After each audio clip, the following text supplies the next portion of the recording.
ছোঁয়াচে রোগ কি আছে? আসলে দেখেন, আল্লাহ যেটাকে ছোঁয়াচে যদি বানাইতে চান সেটা হবে।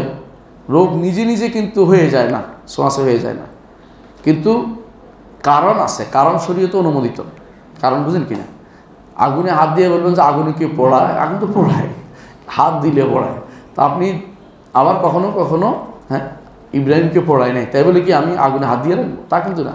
মানে যখন কোথাও, এই জন্য হাদিসে আছে, যখন কোথাও মহামারী লাগবে যাবেন না, মহামারীর কাছে থাকলে পালাবেন না। কেন?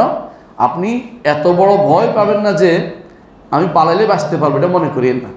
আবার বুঝলেন, পালাই যেতে বাঁচতে পারবো মনে করেন, আল্লাহ তাআলা ইচ্ছা করলে আপনি দূরে গেলেও ধরে ফেলবে। আবার যদি কোনো আপনি যেখানে আছেন সেখানে ইচ্ছা করে সেখানে আগুনের মধ্যে ঝাঁপ দিবেন না।